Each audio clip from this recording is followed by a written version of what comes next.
We're living in the end times.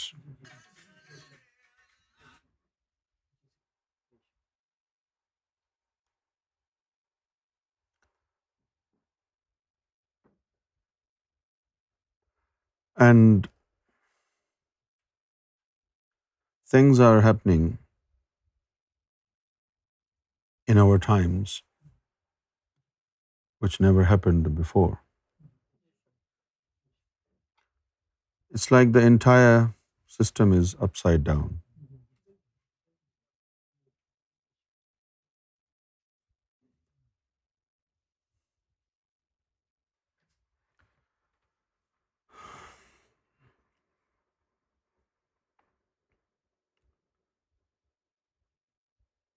We have used up our resources.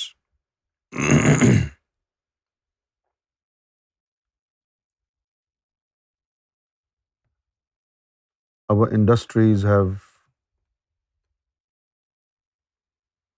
contributed to bad climate,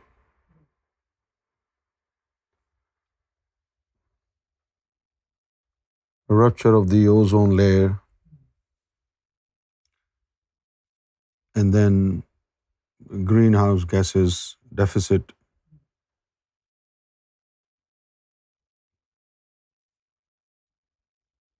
and the icebergs melting, which is obviously is not favor. It's not in our favor at all. The water level definitely rises in the seas.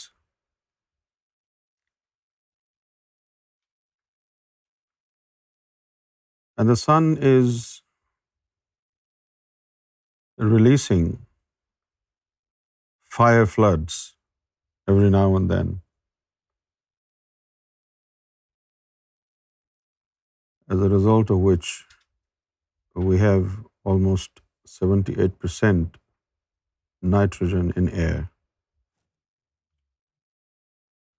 and only 21% oxygen.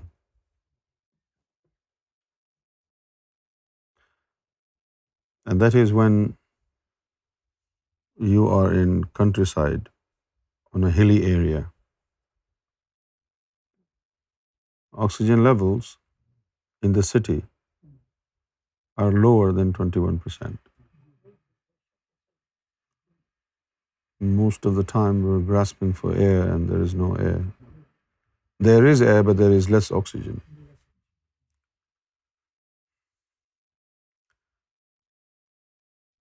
Religions have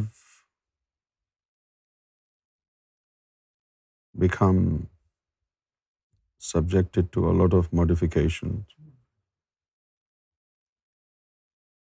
Human behavior has changed.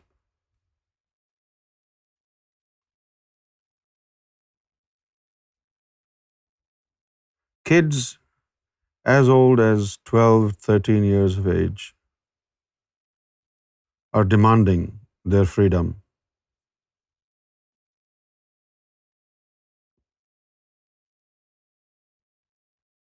They want to live an independent life in which they can do anything they want to do.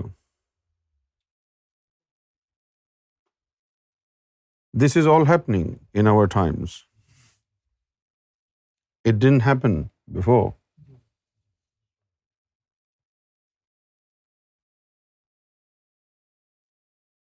When somebody tells you to do right things, you get offended. When somebody wants to do bad things with you, you befriend with them. Those who are sincere with you, you swear at them. And those who are not sincere with you, those who want to destroy your life, your character, you think they are your best friends.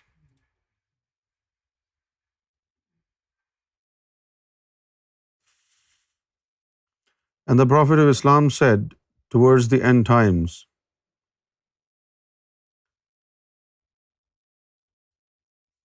in the morning, those who would be devout believers in God, by the evening, they would have lost their faith.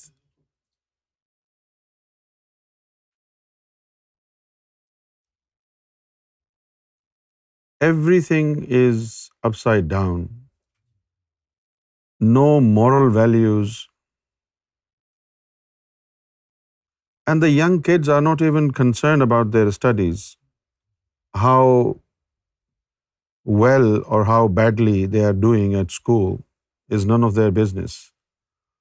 All they want is enjoyment and freedom to do sins, to do whatever they want to do.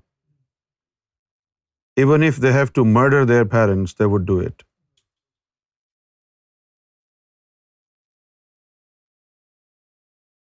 All in the name of independence. Nobody should tell me what to do. Who are they to tell me? This attitude is the attitude of our end times. And this is a curse upon people.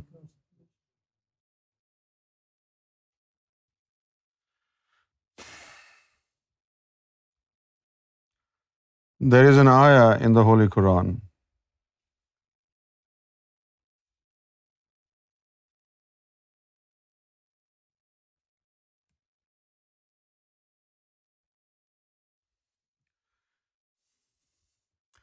Ya ayyuhallazina amanu la tulhikum amwalukum wala auladukum an zikrillah. O you who believe, let not your wealth nor your children distract you from remembrance of God. Those who do so, meaning those who are distracted, they are the losers.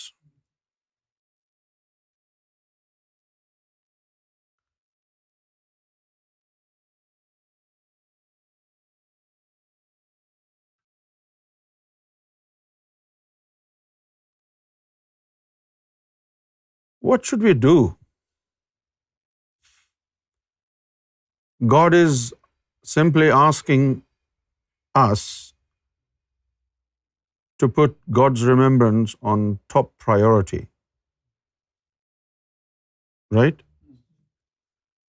And nothing should be able to take our mind of remembrance of God.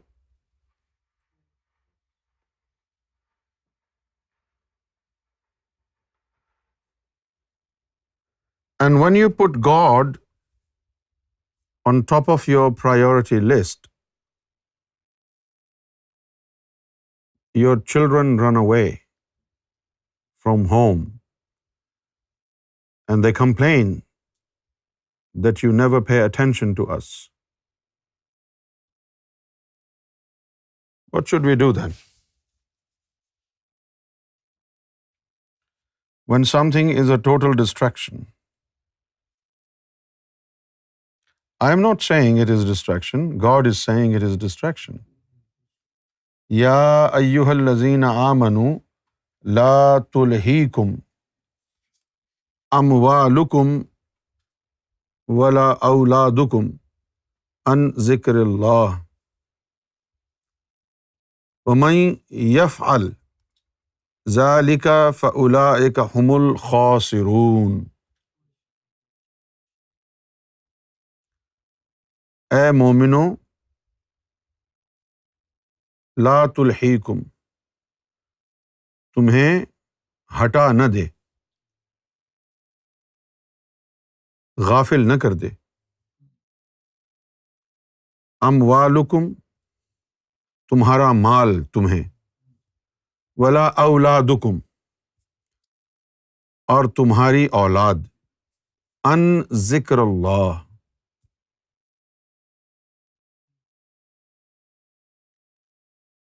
Now, one thing is very important to understand here. When God mentions dhikr Allah, remembrance of God doesn't necessarily mean a one-time gathering of zikr. It means your path of purification.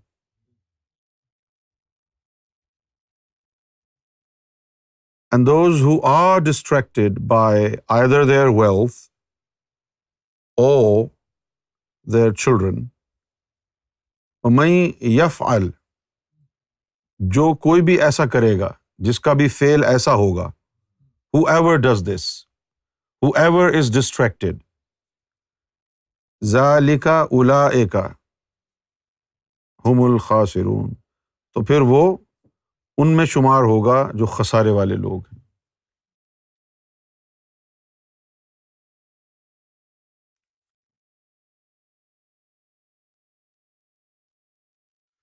Now the question is, it is beyond any doubt that everybody loves his and her children because it's natural. Although later on in life, our children find better friends than their parents, like Hasib, a more trustworthy friend than somebody's parents. Although they find better friends than their parents, and they become totally disengaged with their parents.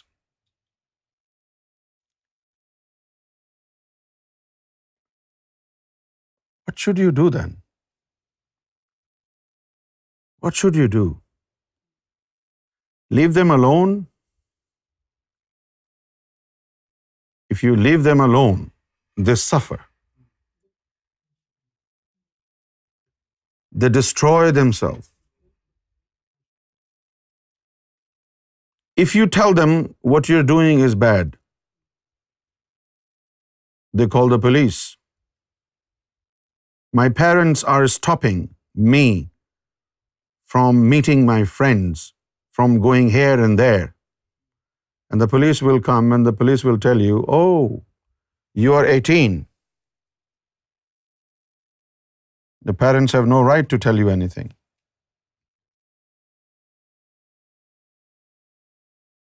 But the police doesn't come when the kids ask their parents for money. They should come. The parents should be allowed to call the police and tell the police, he is 18. I'm not supposed to help him now. Please ask them not to ask me again. This doesn't happen.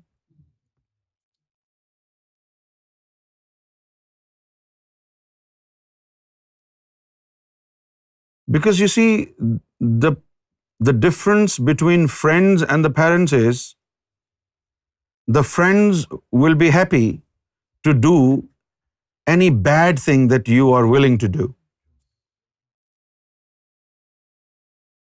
So you think they are sincere with you because they always say yes.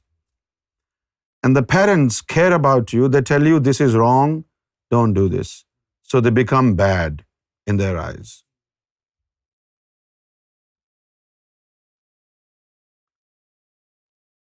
Correct me if I'm wrong.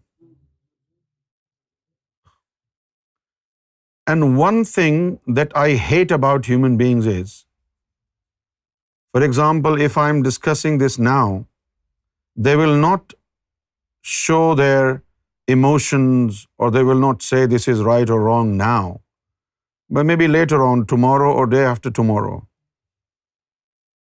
they would give me trouble. Not now. And this is what I hate about people.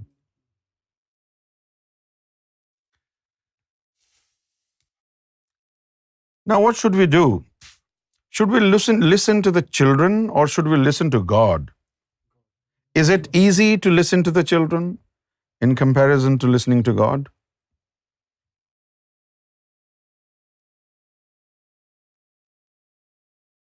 No answer. I'm not in a very good mood today.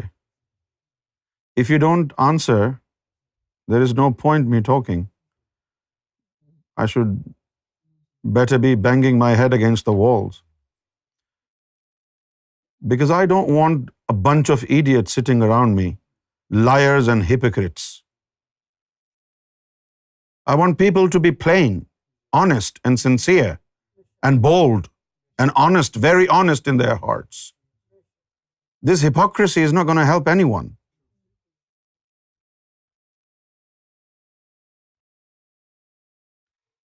So these are end times.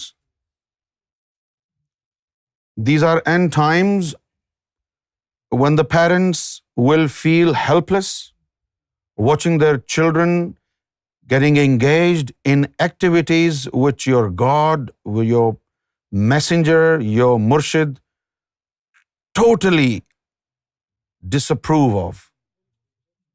Ethically, morally, they're completely destroyed. But you can't even say a one word, don't do this. The moment you say don't do this, you are son of a bitch. And especially if your color is brown, especially if you come from Pakistan or India or Bangladesh, because these idiots from our countries have become notorious. They pressurize their kids, take them to their home country and get them married by force. And the government and the police thinks every single person in Pakistan is like them. And this is one thing that the kids would take advantage of.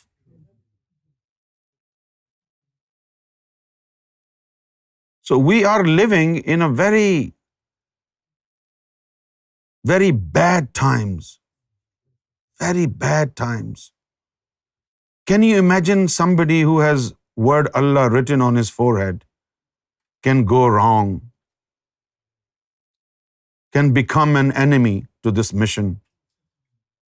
But this is happening because this is end times.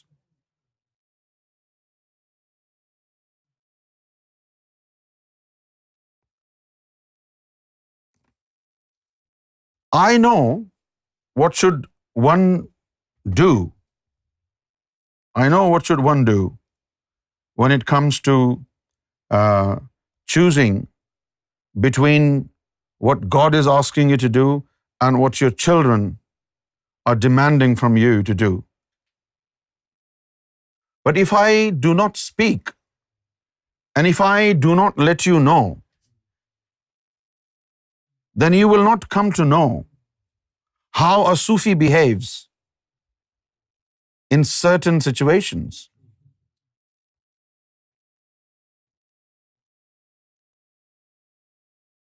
Those who genuinely believe in God, those who genuinely believe in God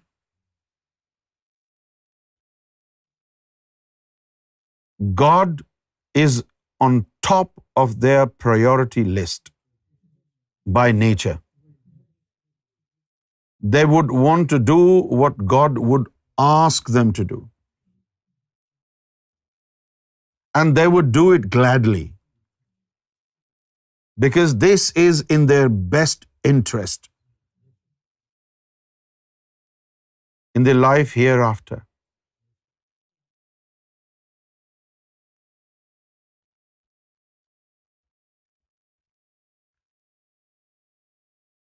These Western countries allowing them children to do bad things, and they become a party to the children, and their parents who raise them up have no right to say a single word. This is very bad. Morally and ethically, very bad. This is why in Western countries there are broken families. This is why these countries are suffering. Broken families. I'm not speaking as a representative of an Asian country. I'm speaking as a Sufi.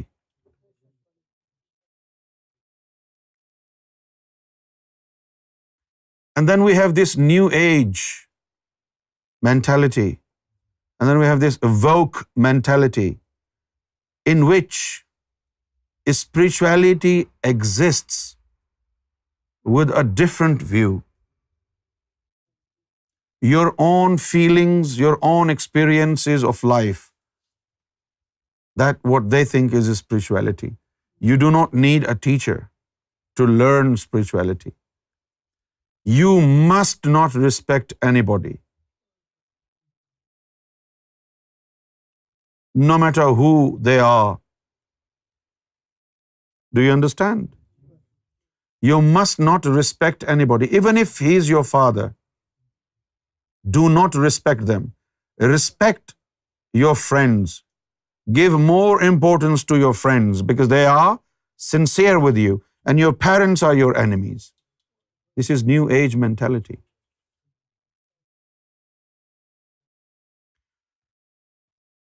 When you have excessive love for your children, you are actually destroying their character. When you do not want them to cry, and before they cry, you give them everything, you are actually destroying them.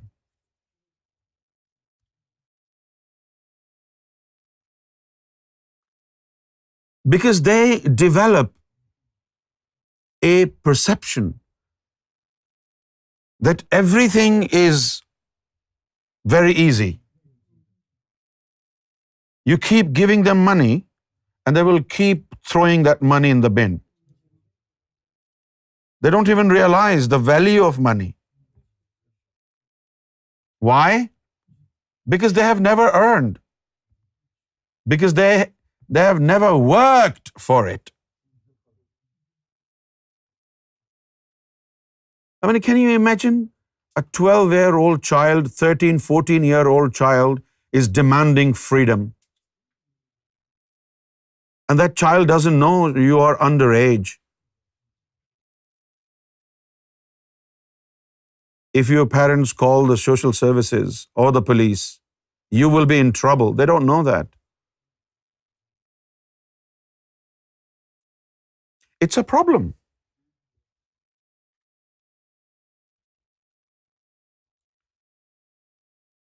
If you don't like to hear this stuff, you can tell me, stop bullshitting now.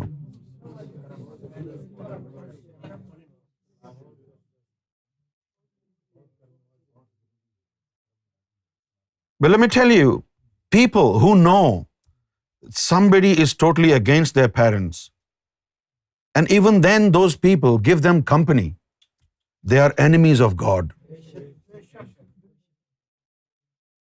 Because in a very discreet manner, you are supporting them morally. You're supporting them. Yeah, it's okay, I'm here for your help. Forget about your parents. You're not saying it, but this is what you're doing practically.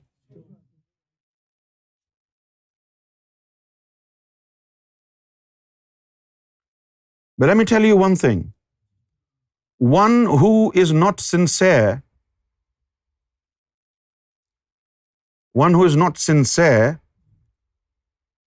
with his parents who raised them up for 27 years, don't think that man will ever be sincere to anybody else in this world. Right? Especially after a sort of upbringing where you were fed with golden spoon. You needed something and it was provided to you without any fuss. Empty mind is the house of devil.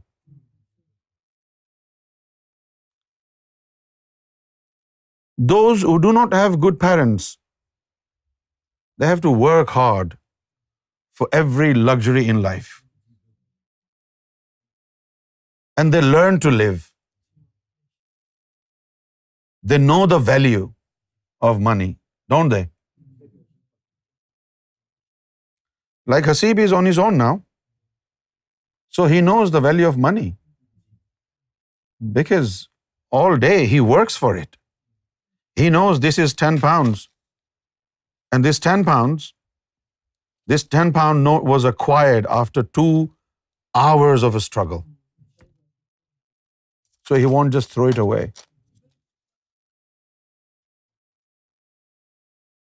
Things become invaluable when they are offered to you in succession. And you are not accountable to anybody. And you are cursed when your parents feel scared before they speak to you. If your parents are frightened and scared of you, and out of this fear, they don't say anything to you, they just keep quiet, and you do whatever you want to do, you are cursed.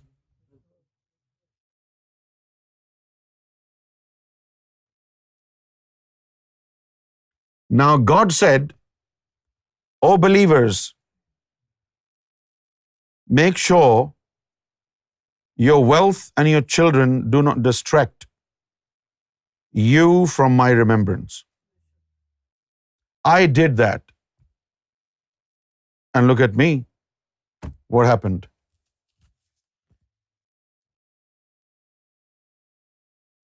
Sitting alone.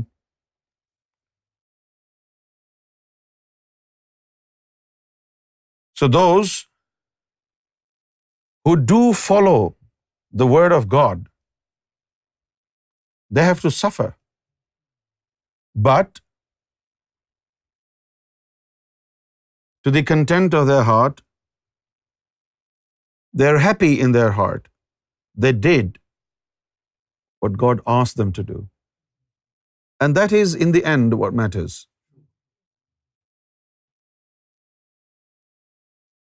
Because you don't live here forever, either for your wealth or your children. And if the children do not learn to live, what will happen after the demise of their parents? They will become destroyed. Because they are supported while the parents are still alive. But when the parents are gone, then no friend will come bringing a bucket of pizza. If your friends are flocking around you, think about it, why they are flocking around you. Because you're a charming prince, or because you have a lot of money in your pocket?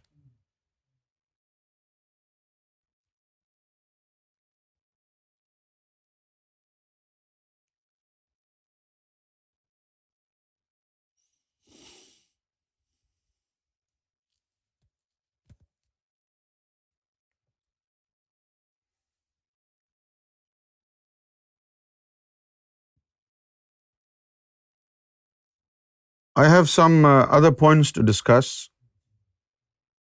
but obviously I need to stay quiet for at least 5-10 minutes before I change my mood. So the panel can discuss this point, and in the meanwhile I will calm myself down, because I'm really hurt. Really hurt.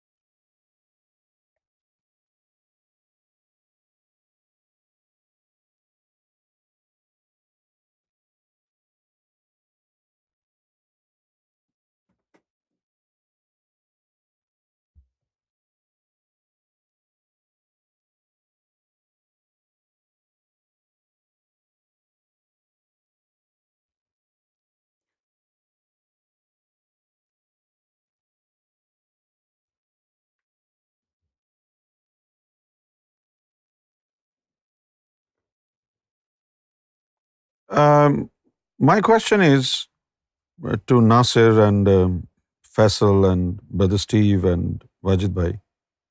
Have you noticed that these days even young children have become very abusive and very rude? Haven't they? Oh, yes. What do you think could be the reason behind this? Is this because their parents are abusive and rude? No, Saidi. I think this is definitely the environment that is provided in the school and the company. Instagram, Yes. Instagram, YouTube as well. Instagram, Facebook. Yes. And I think the environment that is provided in school with their friends, class fellows, they do discuss these type of things as well. They learn all the bad things from school, Yes. don't they? Not only that, it's true that nowadays media is the culprit, the biggest culprit. You look at movies, you look at teen movies. I mean, they're all, to some extent, there's language. All they show is selfishness and how to be rude. There's no morals anymore. I mean, nobody's teaching kids moral. When the parents try to teach the kids morals, they become the bad guy. But the question is there any room for moral and ethical values in today's society? No. Do we give any importance to morality? No, that's the problem. Does the education system give any importance to moral values? Not at all. No. Not at all. They don't. So there is a flaw in the system. It is. There is. The biggest flaw in the system, where nobody's teaching moral values. So the kids, when they're growing up, they know what's right, what's wrong. They can I mean, just look at the Bible. The type of morality that Bible teaches us. The type of morality that Lord Jesus Christ put forward Beautiful. is of sublime nature. Oh, yes. And look at the Christians today. Look at Prophet Muhammad. Innaka la'ala khulqin azim. And look at Muslims today. True. So abusive, so bloody rude. True. That's very true. Sadly, but it's very true. So, what are you getting at? That, I mean, there's nobody to teach morality. And nowadays, the social media, the trend is that youngsters are getting rich, and everybody has got this in their mind that, oh, getting rich is easy. You just go on Instagram, you go on YouTube, you become independent, you can do this, you can do that. There's so many. To be honest, most of these videos are like clickbaits just to get views, and they give such stupid ideas, and that's where kids go wrong. They think, okay, no, everybody, I can be a superstar, I can do this, everything's very easy. Life is very easy. And this is all because of what's projected in the media. Especially a lot of girls are now daydreaming of becoming an Instagram superstar. Exactly. Right? Because they watch Instagram clips and they see, oh, look, she's making a lot of money. She's traveling all around the world. Yeah. Yeah? Yes. Yeah. So I can do the same. Exactly. That's what they think. That's how it is. And that craving for money and luxury and freedom, Yes. that is killing them inside. True. And that has made them blind to everything else. Sadly, that's true. That's how it is. And then they have this worry. Oh, I have just put something on Instagram. Let me check how many views I have, how many likes I have. Some girls have even committed suicide based on that, because they thought they didn't have enough likes. Yes. That's true. Very true. And that's where the right and the wrong and morals come in. But the question is, what do you do about it as a parent? I think you tell your kids not to do it and they won't listen to you. Then what do you do out of helplessness? I think the parents should consult with the school and bring up with some sort of a format where only if they want social media, it's only allowed only to a certain extent. But what if they don't want to listen to you? Monitored. Well, they're not listening to you. How can you take their phones away from them? This is the main problem, that they are not listening to you. They threaten their parents, I will run away to Canada if you don't listen to me. And there are some bitches sitting somewhere who are polluting their fucking brains. How can you stop them? That's true. If they want to go ahead. You're true. I mean, it's sadly, I mean, if somebody is on a path of self-destruction, and no advice seem to affect them, then it's like they just want to self-destruct and destroy themselves. So, such person. So it's almost impossible to raise your kids in a good way. They will do what they will want to do. You can't just help them, can you? I think there should be some sort of rules, because there's an old saying, let other people speak as well. Spare the stick. I mean, Wajid bhai can say a few words. Yeah. My last thing would be that. No, shut up. You have no kids, you have no experience. Let him talk. Okay. Wajid bhai, take it over. Saidi, I will say that it's very difficult. There is no doubt that as the generation is changing, and in our age, I remember when we were 3 brothers and 1 sister, the amount of focus my father used to put on, as in like, okay, rather than them going out, I want them to be friend with me, and we together should play and spend time in the family. So we were just like 1 or 2 years apart from brother's perspective. Wajid bhai, Ji, Sayyid. Talk about today. Ji, so what I'm... When you were a kid, yes, it was almost 30 years ago. Yes. No, but everything was different 30 years ago. That's true. But what I am about to say, Saidi, is that in this generation, it's very difficult because we have information at the fingertips, right? Yeah. All sort of... And wrong information. All sort of information exactly is there, which is wrong information. Maturity is not there, that what information is good or right for them. So they, of course, get attracted to this information which is available in the form of like social media, Instagram stars, TikTok stars, and the luxuries that they are showing, that okay, I used to be at this point in 6 months, this is where I got, that's how I earned. So these are like daydreaming then starts. They lose their focus on studies or learning morality or anything like this. The focus is like, okay, shortcuts, because they are getting information which is just telling them that, okay, this kid, how they earn this much. So at a very young age, they have so much appetite for money and fame and freedom and luxury. That is insane, isn't it? Indeed, yes. So do you think it's based on temptations? They are tempted? They are tempted, and as you said, I think very true and very rightly, that parents, where we do wrong is we don't teach them the value of and importance of money and things, because they are not putting effort into something. We are just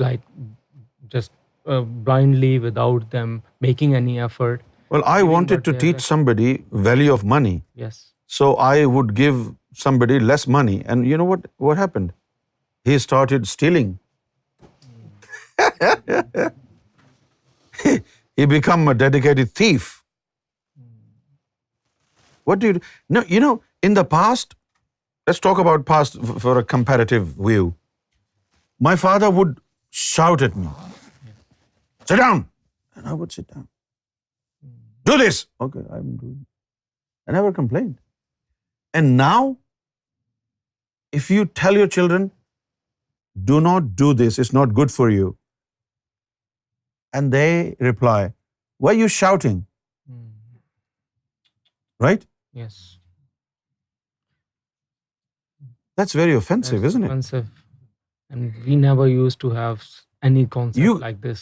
There was no concept of a child, coming back to his parents and saying, "You're shouting." I think it was impossible. 30 years ago. Yes. 100%. Wasn't it, Brother Steve? It's become like instant, isn't it? Everybody, they want everything instantly. They don't want to wait for anything. Instant gratification. Instant gratification. Yeah. Nothing is to be earned. They don't want to commit to anything. But then again, like you said, looking back, these are the products of our generation. I don't know where it went wrong so quickly.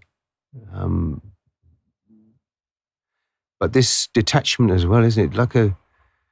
Everybody feels they're detached from everything. They're not part of society. They're not part of families. It's just their individual rights for everything and their individual way of progressing in their life, no matter who gets hurt, no matter what they take from anybody else. It's just about me, isn't it? It's a me. They don't have empathy at all. No empathy. Yeah. But they do talk about empathy. When they want to have a go at their parents, oh, you have no empathy. Yes. But they are the ones who don't even know the meaning of empathy. No empathy. Even if your parents are dying, they don't even message their parents. "Oh, are you dying?" No empathy. They're just concerned about their happiness. They want empathy, yes, yeah. They're only concerned about them. Self-love. And of course, how they're seen as well. Like exactly as you said, with they want to be famous, they want to be popular, they don't want to look bad, they don't want to be anything different. So if all their friends are free and they're doing this, if they come along and say that, I'm not allowed to do this, this is wrong, I shouldn't do this, they're not going to say it. They're not going to be brave enough to say it. They just want to be one of the crowd, not want to stand out, not want to make a stand to say, no, this is wrong to do this. Everybody else is doing it. Let's carry on. So even those poor parents that really try to discipline, the ones that really try to give moral standards, is completely overwashed. Yeah. With the peer pressure, with the company that they're in. That's who they listen to in the end, and I think, no, everybody else is doing this. And they've become dedicated liars. Yeah. Every word they speak is a lie. But they want the truth from you. They will look into your matters and they will publicize it to the entire world. But if you ask them, where did you go in the morning? They'll get upset. Yes. They will lie to you. Day and night. They demand truth from others and they lie day and night, non-stop. And then they ask for trust. They lie non-stop. And at the same time, they demand from you to trust them. And you know they're lying. For example, you saw them somewhere And then after 2 hours, you ask them, were you there? No, I was home. And you saw them. And if you tell them, I saw you there, so you're stalking on me. No, I'm not stalking on you. I was just passing by. Should I pluck my eyes out, become blind? This is the problem these days. What do you think is the best option? Hasib, you want to say something? Come here. Speak. Speak your heart. No double standards. Say what you would say to everybody. Because in our society, we have different standards. I would say something to you, and then I would say something else to somebody else. This is hypocrisy. So when you speak, you want to make sure that you say what you want to say to everybody. This is what I do. In regards to parents and generally, even if it's my uncles or elderly friends or mentors in some way or form, I always put myself in such a place that I am inexperienced. I could learn something from them. So even if it's a stranger I meet in the middle of the road, and we having a chit chat or a joke, anything like that. How old are you? I'm 22, 23. Really? Yes, Lord. Yes, 98. You were born in 98? Yes. Okay. Wow. Yeah, so You are too wise for your age.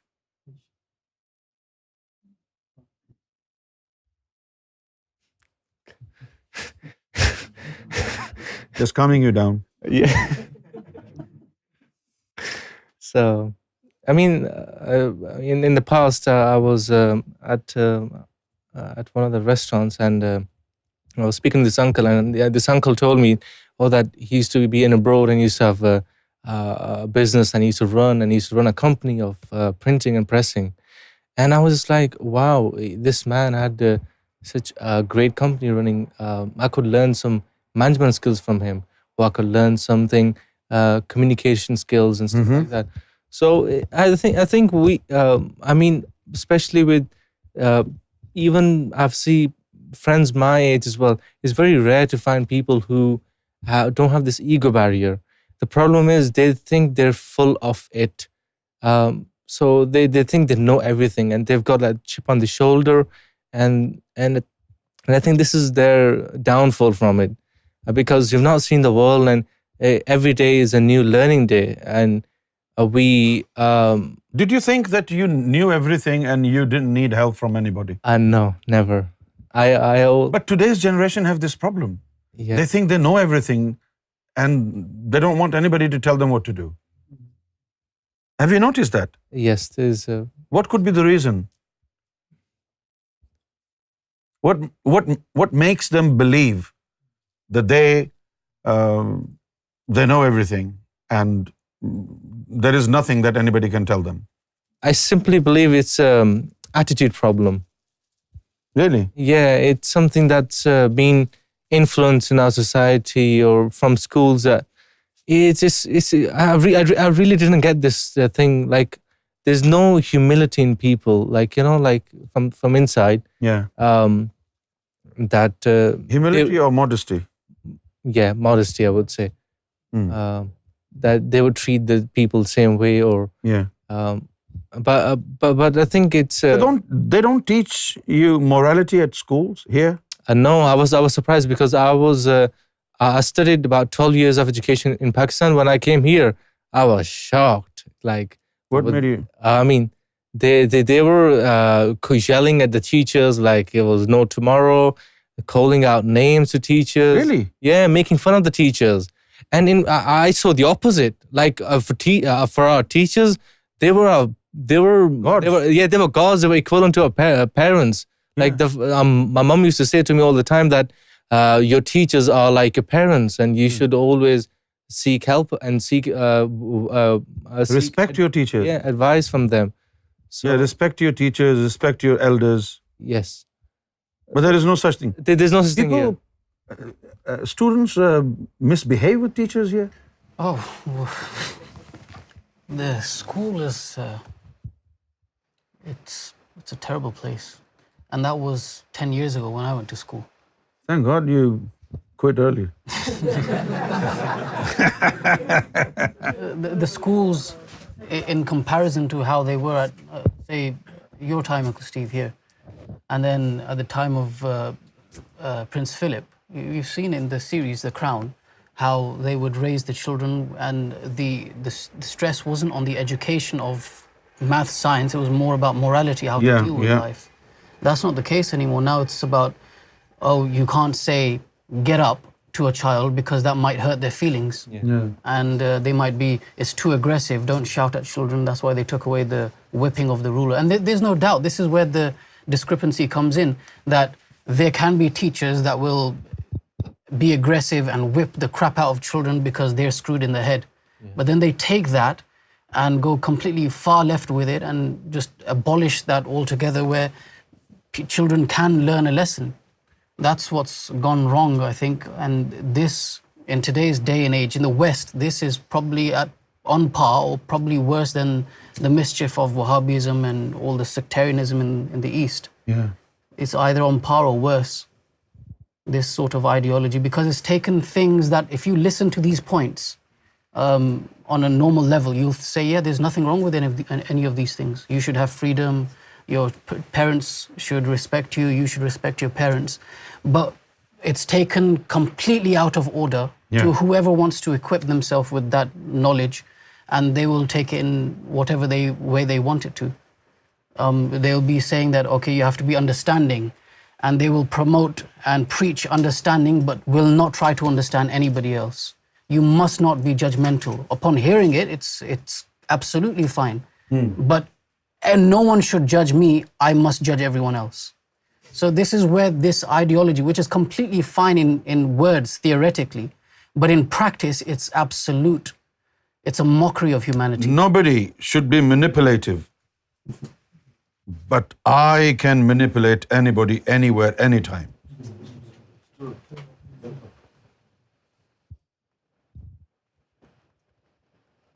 Let's have something from Brother Steve. Brother Steve has something good to say.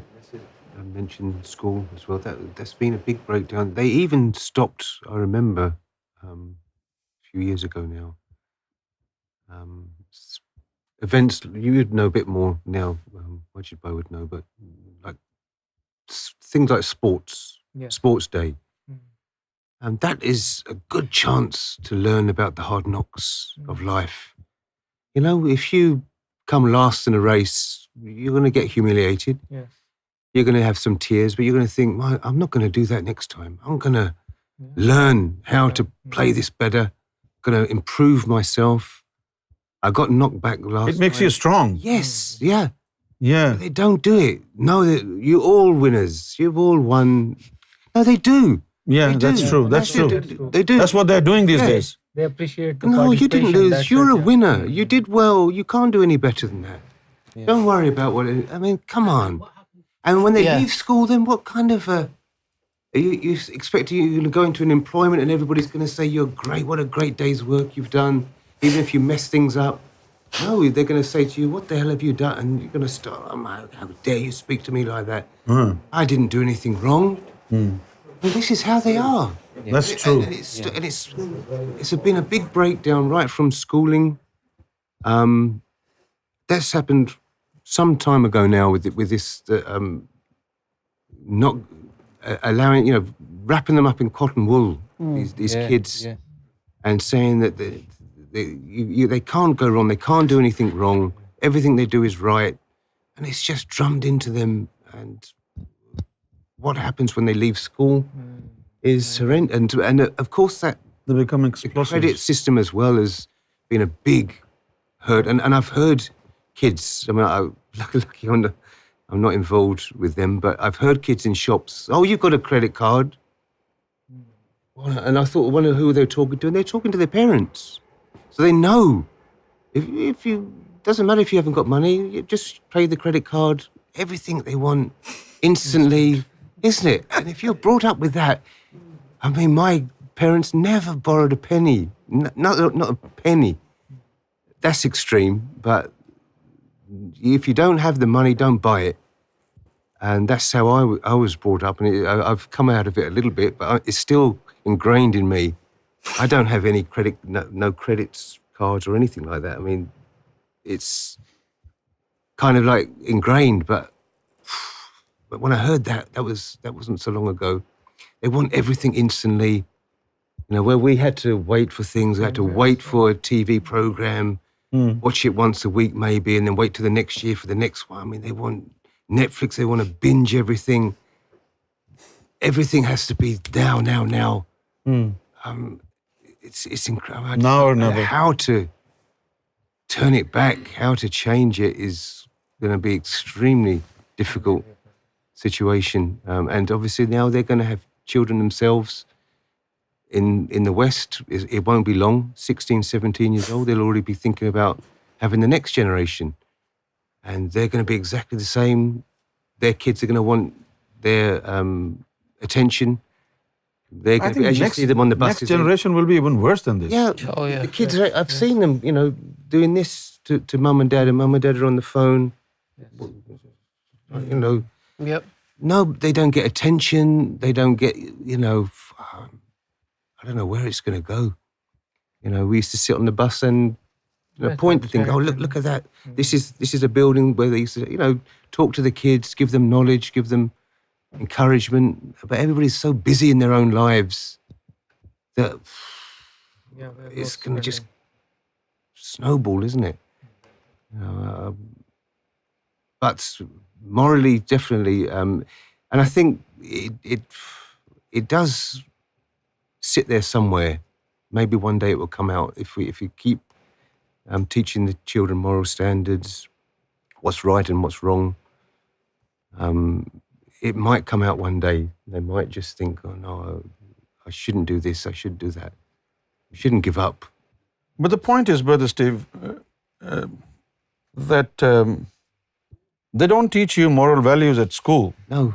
Okay, if the kids come home and the parents tell them about moral values, the parents become a laughing stock. Yeah. What are you talking about? Because, you know, out of the whole society, if one parent is saying you should learn moral values, it is so offensive to them. Yes. The kids think that they are suppressing the children. Now, what do you think is the reason why the government hasn't included moral values and ethics in the education system in the school? What could be the reason? Why did they think it was insignificant? I think in modern times that they're not practicing it themselves. Governments in the past, it was very much building up, like I'm talking about UK, National Health Service, Social Security, society, helping each other, supporting each other. And all of a sudden, the governments have, to themselves, really come capitalist in their approach to things, and people to have, you know, before it was very much about, like the example, like pensions. You would pay your national security, your taxes, and at the end we would all share that nest egg at the end. It's all very much about grabbing, get this tax-free, get that tax-free, look after yourself, don't worry about society. And so for them to, I guess it's been lost. Approach, right? So Aisha Khan is saying because it is secular, morality is derived from religion. And now education and government has to be secular. Good point. Very good point. Yes. Yeah. So there is no concept of morality outside religion. I have seen people who don't believe in any religion, but they're still, I mean, they're gentlemen, they're good people, they have moral values. I don't think it's got anything to do with The question is, does moral value only come from the religion? No, not only. No. No. No, not only. No.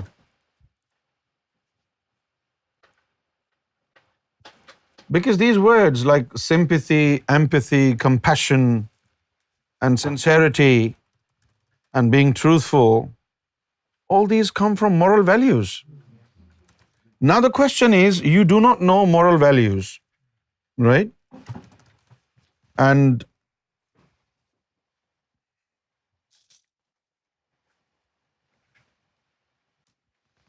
you do not know moral values. I'm talking about this young generation. They don't want to know what moral values are.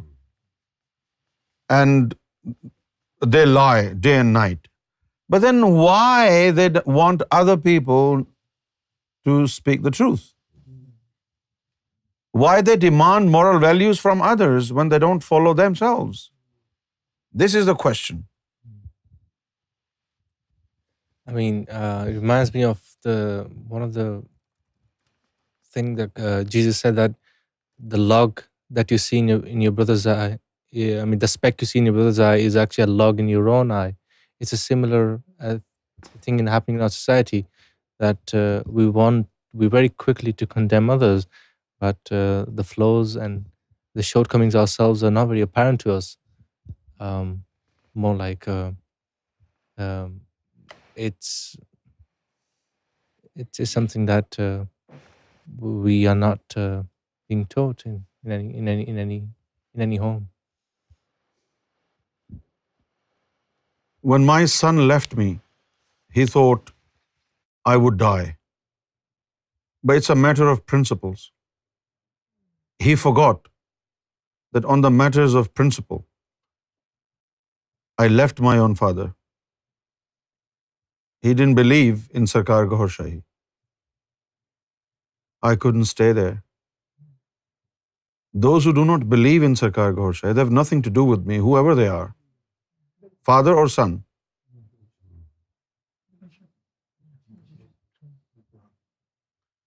Sometimes loyalty to God is ingrained in you if you're a loving soul. And in this world, everybody is for himself. It is God who guides, and it is God who misguides. We are only spectators. We're not bothered. I mean, we shouldn't be bothered.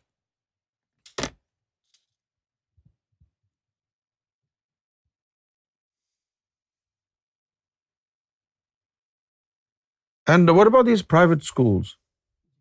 Do they teach moral values? To a certain degree. Because I heard some of the children, these children are not allowed to speak some of the words, and they think these words are very strong. For example, hatred. They're not allowed to use this word. They're not allowed to say shut up. Right? They're not allowed to say shit. Oh, yeah.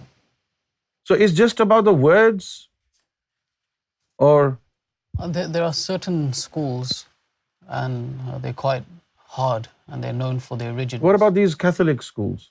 I'm sure they do it through the religious path, like Coloma locally.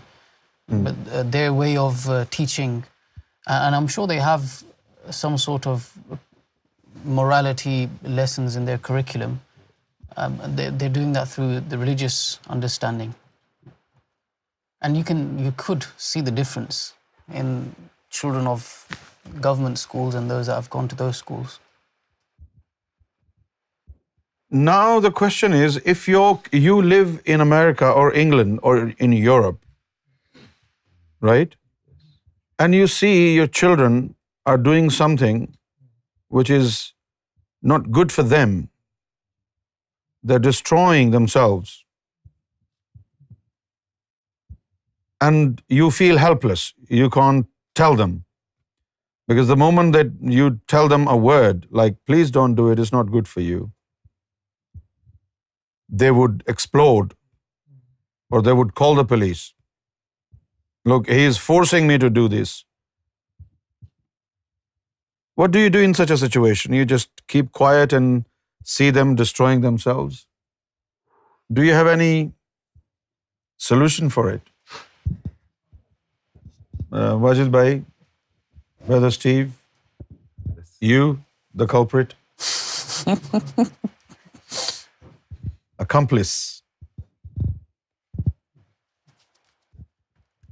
I don't think they ever speak. They don't believe they're children, do they? Even at 15, they're not children.